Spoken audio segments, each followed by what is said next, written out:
Okay. तो ये doctor module हमारा, हम मैं कर डॉक्टर मॉड्यूल की बात करता हूँ। तो डॉक्टर मॉड्यूल में 3 टाइप्स का आप पेशेंट आते हैं। एक ओपीडी आता है, एक हमारा इनपेशेंट इमरजेंसी आता है। अगर ओपीडी का कोई पेशेंट है तो ऑलवेज आपके पास डॉक्टर वर्क टीम में शो करेगा। बट अगर इनपेशेंट या इमरजेंसी कैजुअलिटी का पेशेंट है तो वो नहीं पाएगा। क्यों? क्योंकि वो ऑलरेडी आपके यहाँ पे एडमिट होता है। तो एडमिट पेशेंट है, इमरजेंसी है इनपेशेंट का, तो वो ऑलवेज आप ऑक्यूपाइड बेड से ही इसकी केस शीट ओपन कर पाओगे। बट अगर मैं ओपीडी पेशेंट की बात करता हूँ तो ऑलवेज आप चेक नंबर से ही ओपन करोगे। चेक नंबर पे ओपन कर डॉक्टर विजिट करोगे। तो 3 टाइप्स के आपके पास आइटम्स मिलेंगे, जिसमें एक स्पेशलाइजेशन होता है। स्पेशलाइजेशन का मतलब होता है कि जो आपको स्पेशलाइजेशन है न्यू पेशेंट के बिहाफ पे, जैसे आप जनरल मेडिसिन हो या आप डिस्पेंसरी क्लिनिक हो या आप आउट ऑफ कवरेज हो, उसके बिहाफ पे आपको लिस्ट मिलेगी। ठीक है। बट अगर कंसल्टेंट स्पेसिफिक की बात करता हूँ तो ये विजिट पेशेंट आपके पास शो करेगा जो सेम डेट में विजिट करता है। ठीक है। अगर इंटर डिपार्टमेंट की बात करें तो इंटर डिपार्टमेंट दैट मीन जैसे नाम से ही पता है कि रेफर किया गया है वन डॉक्टर टू डॉक्टर या दूसरे डिपार्टमेंट से आपके पास रेफर किया गया है। ठीक है। तीसरी चीज होती है कि अगर कोई ट्रिपल एप्लीकेशन यूज करके आता है कोई पेशेंट, फॉर एग्जांपल ये कोई ये पेशेंट था, उन्होंने ट्रिपल एप्लीकेशन यूज किया था, तो यहाँ पे उसको ट्रिपल एप्लीकेशन का लोगो दिखाई देगा आपको। ठीक है, ट्रिपल एप्लीकेशन का लोगो आप उसको अकॉर्डिंग चेक कर सकते हैं। ठीक है। अब बात करते हैं, हम ओपन करते हैं केस शीट को। केस शीट को ओपन करेंगे तो ये हमारी केस शीट है। अब सबसे पहली बात तो अभी हम होम टच डिलीवरी की बात कर रहे थे, यहाँ से ऐड कर सकता है कोई भी पेशेंट। अगर डॉक्टर ने देखा कि पेशेंट ऐसा है जो एलिजिबल है फॉर होम टच डिलीवरी के लिए, तो यहाँ से तो क्लिक करेगा और आपका ये एड्रेस ओपन हो गया। तो ये ओपीडी डिपार्टमेंट से हमने ऐड करा था, यहाँ से इसको चेंज भी कर सकता है अकॉर्डिंगली। स्टेट डिस्ट्रिक्ट तहसील तालुका देन सेव और अपडेट। ठीक है, पहला काम हो गया। अब हमें केस शीट करनी है प्रिपेयर। केस शीट में आपको दिख रहा होगा यहाँ पे new visit, follow up visit, CDR और लास्ट विजिट। न्यू विजिट का मतलब है कि न्यू पेशेंट है तो न्यू ब्लैंक केस शीट आएगा। फॉलोअप का मतलब कि हो सकता है तो ये प्रीवियसली सेम उसी पे चल रहा है, तो आप प्रीवियसली उसकी केस शीट प्रिपेयर कर सकते हो। सीडीआर का मतलब होता है क्लिनिकल डेटा रिकॉर्ड, जितनी भी क्लिनिकल विजिट हुई है लास्ट विजिट, मतलब दैट मीन्स दोनों का काम एक जैसा ही है कि आप प्रीवियसली इसने कितनी बार आपके यहाँ पे आए हैं डिस्पेंसरी या हॉस्पिटल में, और क्या क्या मेडिसिन दी गई है, क्या क्या जनरल एग्जामिनेशन था, क्या क्या चिप कंप्लेन थी, सब आप यहाँ पे चेक कर सकते हो। ठीक है। अगर मैं बात करता हूँ केस शीट की, केस शीट 3 पार्ट में डिवाइड होती है। पहला हो गया सेट टेम्पलेट, दूसरा हो गया रिजल्ट एंट्री, यानी कि जितने भी आप केस शीट प्रिपेयर करोगे सब यहाँ पे आपको शो करेगा, डेट टाइम, किसने किया, क्या क्या आपने एंट्री की। तीसरा होता है हमारे ये सीडीआर वगैरह होते हैं, जितनी भी आपने इसके प्रीवियसली कितने इसकी केस शीट थी इस पेशेंट की, नॉट इंश्योर पर्सन की, इस पेशेंट की आप यहाँ चेक कर सकते हो। ठीक है। तो अगर मैं बात करता हूँ अकॉर्डिंगली, फॉर एग्जाम्पल के अगर मैं बात करता हूँ न्यू विजिट की, तो ब्लैंक केस शीट आ गई आपके पास। अगर फॉलोअप विजिट की बात करता हूँ तो फॉलोअप में आपका प्रीवियसली कोई सा भी इसकी जो लास्ट केस शीट थी वो ओपन हो जाएगी उसकी। सीडीआर की बात करता हूँ तो सीडीआर में जैसे भी हमने क्या किया, ट्रिपल एप्लीकेशन में ई हेल्थ रिकॉर्ड ओपन किया था, तो episode wise specialisation wise select कर सकते हो। ये डायग्न आप ये चेक करना चाहते हो कि इसका जनरल मेडिसिन लास्ट टाइम जब हमने स्पेशल सेलेक्ट की थी उसमें क्या क्या मेडिसिन दी थी, आप यहाँ चेक कर सकते हो सिलेक्ट करके स्पेशलाइजेशन। ठीक है। नेक्स्ट अगर मैं बात करता हूँ लास्ट विजिट, लास्ट मंथ की या लास्ट टाइम की इसकी विजिट चेक कर सकते हैं, क्या क्या मेडिसिन थी, क्या क्या इसका चीफ कंप्लेंट एंटर किया था, क्या एग्जामिनेशन थी, क्या डायग्नोसिस थी, क्या एडवाइस, यानी कि उस लास्ट विजिट में इसकी लास्ट विजिट की केस शीट प्रॉपर आपको शो करेगी। ठीक है यहाँ पे। बट अगर मैं बात करता हूँ न्यू केस शीट की, तो सबसे पहले आपका सिलेक्ट टेम्पलेट में चीफ कंप्लेंट आता है। ठीक है। एग्जामिनेशन आता है, डायग्नोसिस आता है, एडवाइस एंड प्रिस्क्रिप्शन आता है। ठीक है। चीफ कंप्लेंट की बात करता हूँ तो चीफ कंप्लेंट में आपने, अब हम लोग तो टेस्टिंग पर्पज पे करते बताए थे, डॉक्टर आप लोग प्रॉपर ही एंटर करोगे अकॉर्डिंग। ठीक है।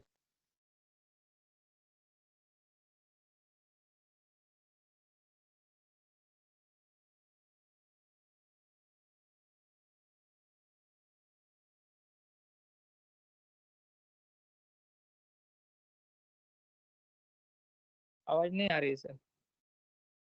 एक मिनट सर, एक मिनट। तो अब ये चीफ कंप्लेन एंटर करोगे आप। चीफ कंप्लेन आपका जो भी है फीवर से रिलेटेड कौन सा आपका एक्सप्लेनेशन रिमार्क्स क्या है वो एंटर करोगे। Save and close. ठीक है, ऐसे अगर मैं हिस्ट्री प्रेजेंट लिस्ट की बात करता हूँ तो हिस्ट्री एंटर करोगे तो सेव एंड क्लोज। अगर ऐसे मैं बात करता हूँ पास्ट हिस्ट्री क्या है उसकी, ऑक्यूपेशन हिस्ट्री क्या है, पर्सनल हिस्ट्री क्या है, फिजिकल हिस्ट्री क्या है, बर्थ हिस्ट्री क्या है, ठीक है, ये सब एंटर करोगे आप past history, then save and close. तो जो भी आप चीफ कंप्लेन एंटर कर रहे हो वो ऑटोमेटिकली इस पेशेंट ओपीडी केशन में कैप्चर होती चलेगी।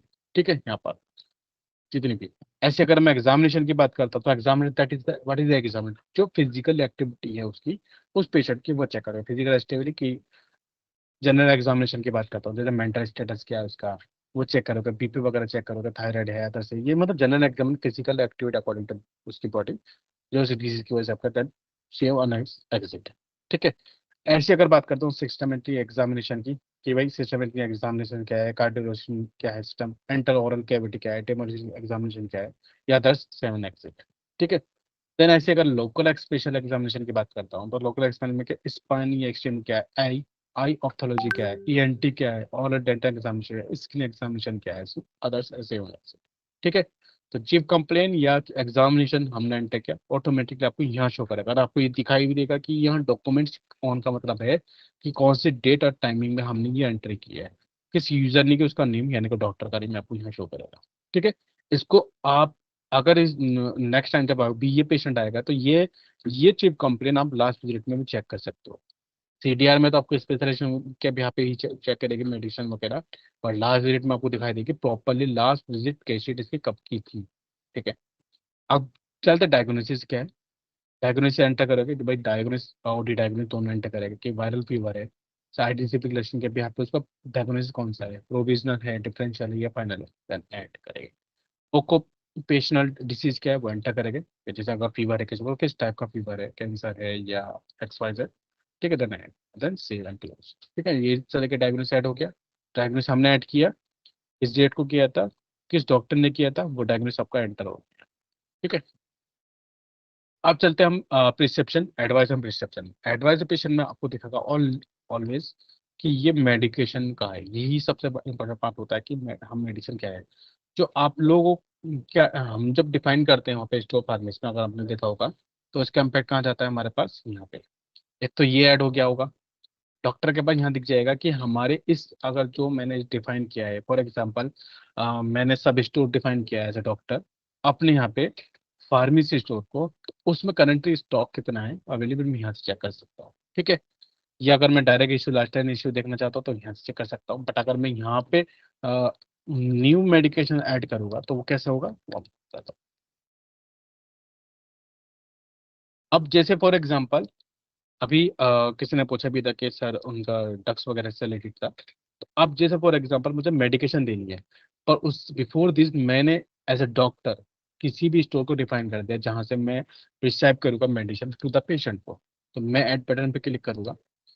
जैसे ही मैं यहाँ पे ड्रग्स का नेम एंटर करूंगा या जेनिक नेम एंटर करूंगा तो यहाँ पे दिख रहा होगा कि ये मैंने एंटर किया पैरासीटामोल सिर्फ 150 mg वन 1 5 ml में, करंटली कंपनी क्वांटिटी अवेलेबल है, कितनी अवेलेबल है, जीरो क्वांटिटी में तो मैं नहीं दूंगा, एज ए डॉक्टर ब्लाइंड में वर्क नहीं करूंगा, क्योंकि मुझे तो ये वो मेडिसिन देनी है जो मेरे करंटली स्टोर में अवेलेबल है। दैट मीन सब्स्टिट्यूटेड आइटम तो नहीं होते इसका मतलब।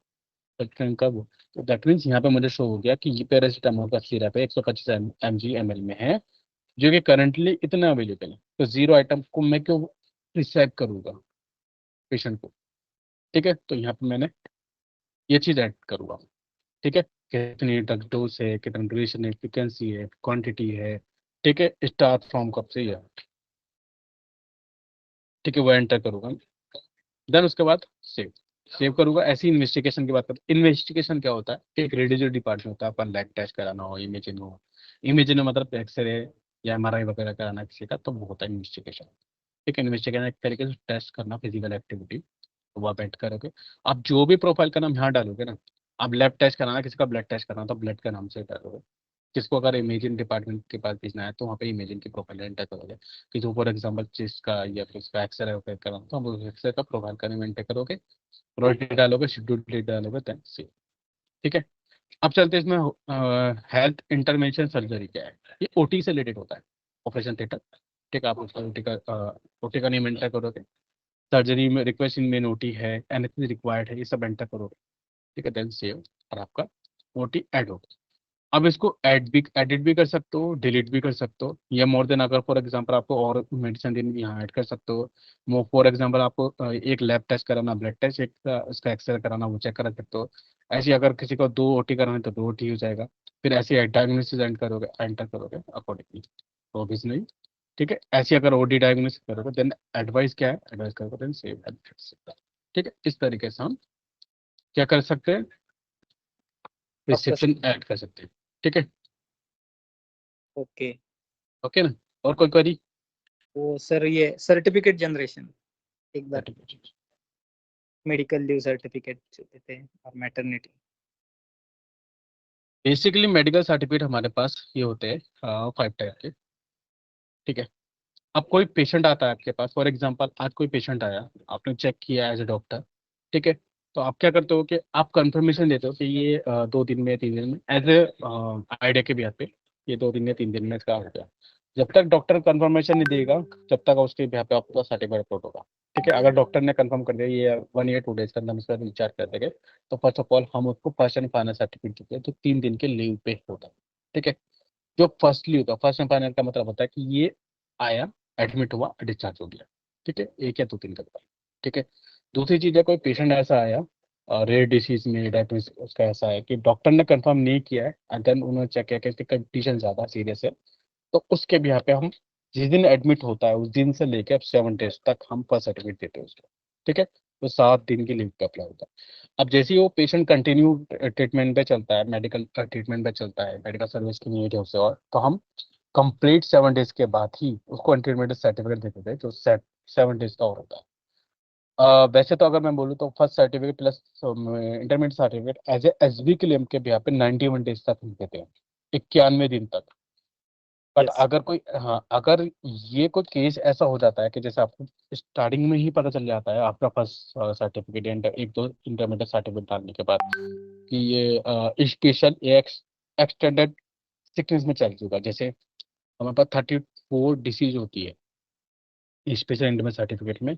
जैसे अगर मैं एग्जांपल लेता हूँ, एड्स हो गया, बर्निंग का केस हो गया, या फिजिकल चैलेंजेस में कुछ 40% आई थिंक कुछ होता है, तो यानी कि 34 लिस्ट ऐसी होती है जो एक्सटेंडेड सीक्रेट सर्टिफिकेट में होती है। तो उसके बिहार पे हम कंटिन्यू करते हैं स्पेशल इंटरमीडिएट सर्टिफिकेट, जो 28 दिन की लीव पे जाते हैं। एज ए इंश्योरेंस एप्लीकेशन में अगर किसी को एड्स है या किसी को कैंसर है, तो हम उसको 1 तारीख, 1 दिन से लेके 720 दिन तक ही उसको लीव दे सकते हैं। ठीक है, तो वो इंश्योरेंस का पार्ट हो गया, बट एक बीमारी पे, यानी कि एक डिसीज पे, डायग्नोसिस पे, एक पर्सन को, एक पेशेंट को 720 दिन तक ही हम उसको लीव दे सकते हैं। बट वो रिकमेंडेड कौन करता है, आरटी सर करते हैं उस पर। फॉर एग्जाम्पल किसी पेशेंट को एड्स है, तो आप क्या करोगे, 91 डेज उसका आपका एसबी के लिए में चला जाता है, बट जैसे 91 डेज से 92 डेज होता है तो वो ऑटोमेटिकली ईएसबी में चला जाता है। तो वो रिकमेंडेड हमारा आरटी सर करते हैं। ठीक है, यानी कि 28 दिन का स्पेशल इंटरमीडिएट सर्टिफिकेट दोगे। अब जैसे कोई फिट हो जाता, तो फिट फाइनल में तो आपको क्या है, 3 डेज का दिया, देन फाइनल सर्टिफिकेट हो जाता है, जिसको आप फिट सर्टिफिकेट बोल सकते हो। ठीक है, अब मैं अपलोड करने की बात करता हूँ, तो हमारे पास दोनों ऑप्शन आते हैं, क्या, तो डॉक्टर वर्क से कीजिए ओपीडी के लिए, या सर्टिफिकेट जनरेशन के लिए। ठीक है, तो डॉक्टर वर्क में आपको ड्रॉप डाउन करोगे ना आप सर, तो नीचे आता है यहाँ पे जनरल मेडिकल सर्टिफिकेट या मेडिकल सर्टिफिकेट। मेडिकल सर्टिफिकेट आपका ये आईडब्ल्यू के लिए होता है, प्रेगनेंसी के लिए। ठीक है, तो जनरेट मेडिकल सर्टिफिकेट पे जाएगा, देन आपका आईपी नंबर मिलेगा, अब किस टाइप का सर्टिफिकेट है। ठीक है, जैसे ही फर्स्ट सर्टिफिकेट आएगा कि फर्स्ट एंड फाइनल हो, ये खाली फर्स्ट सर्टिफिकेट है, तो ऑलवेज आपको स्टार्ट डेट काउंट करेगा, जिस दिन की उसकी स्टार्ट डेट हो। फ्रेश स्पेल, क्योंकि मैंने क्या किया, फर्स्ट एंड फाइनल सर्टिफिकेट किया, तो ये शो करेगा फ्रेश एंड स्पेल डेट। ठीक है, first certificate of spell date कब किया, जब जिस दिन वो एडमिट हुआ है। ठीक है, वो किया। Date, visit date of the examination क्या है, उसके अकॉर्डिंग एंटर करेंगे। ठीक है, leave recommended first and final में आपको पता है 3 दिन की रिकमेंडेड होती है। फिर क्या, रिमार्क्स मेडिकल सेव, सेव करता है आपका मेडिकल सर्टिफिकेट। ठीक है, और कोई क्वेरी सर? मैटरनिटी सर्टिफिकेट भी यही आएगा इसका? हाँ, मेडिकल सर्टिफिकेट में आपका रूल्स ये है, आपको बता देता हूँ। रूल्स ये है कि अकॉर्डिंग टू, वैसे तो 26 दिन की वीक मिलती है प्रेगनेंसी के केस पे, बट मिसकैरेज का कुछ अलग है, क्या, अनफॉर्चुनेट मिक्स हो जाता है उसका कुछ टाइम बाउंड होता है, 8 वीक का होता है, कुछ ऐसी होता है। बट ये फॉर्म 17, फॉर्म 18, ये आपको डिपेंडेंसी होती है कि अगर प्रेगनेंसी एक्नॉलेज करी गई है तो कहते हैं तो फॉर्म 17 होता है। सर्टिफिकेट मिस के मतलब मोस्ट ऑफ द टाइम हम 26 वीक तक ही उसको लीव दे सकते हैं अगर प्रेग्नेंट लेडी है। ठीक है, तो उसका भी यही रूल्स है। आप डॉक्टर प्रैक्टिस में जाइए, डॉक डाउन करोगे तो मेडिकल सर्टिफिकेट। अब किस टाइप का सर्टिफिकेट है आपका? वो certificate of the expectation confinement है। एक्सपेक्टेशन मतलब जो डेट देते डॉक्टर वो। कन्फाइनमेंट सर्टिफिकेट क्या है? मिसकैरेज का क्या है? प्रेगनेंसी है यानी कि एक्नॉलेजमेंट, जहाँ पे एक्नॉलेजमेंट होती है प्रेगनेंसी का, वो फॉर्म 17 होता है। आप सिलेक्ट Yes. करोगे, ठीक है। अब उसके अकॉर्डिंग आप मैक्सिमम 26 वीक तक ही उसको लीव दे सकते हैं। उसके अकॉर्डिंग आपका जो ड्यूरेशन है एज एडमिनिस्ट्रेटर वो आपको करेगा 10 दिन। ठीक है, बट अगर मैं बात करता हूँ एडिड सर्टिफिकेट की, एडिड सर्टिफिकेट आप कोई भी सर्टिफिकेट का, मेडिकल सर्टिफिकेट या मैट्रिक सर्टिफिकेट, एडिट तभी होगा जिसने अपलोड किया है। For example I you are the doctor, आपने कोई फर्स्ट सर्टिफिकेट अपलोड किया, बाय Mhm. डिफॉल्ट आपको कोई चेंजेस करने हैं क्या, डिलीट करना है, एडिट करना है, as per the recommended senior authority या 300% आपके पास है या ब्रांच मैनेजर के रिक्वायरमेंट आई है, तो आप ही इसको डिलीट या एडिट कर सकते हो। अदर नो अदर पर्सन नहीं कर सकता। यह ऐसा होता है कि कोई IMO या MP का ट्रांसफर होता है, क्योंकि ज़्यादा ट्रांसफर होते हैं कि अभी 2 महीने का ही है और ये कहीं और ट्रांसफर हो जाता है, दूसरी डिस्पेंसरी में जाती है उसी लोकेशन पे। तो उसके लिए फिर आपको ITLS से बात करनी पर रिटर्न में लिख के देना होता है कि ये जो डॉक्टर है ये ऑलरेडी ट्रांसफर हो चुका from this stage.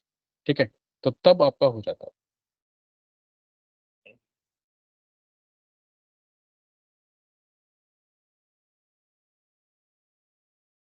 Fine, sir. और कोई query? No, sir. Thank you, sir.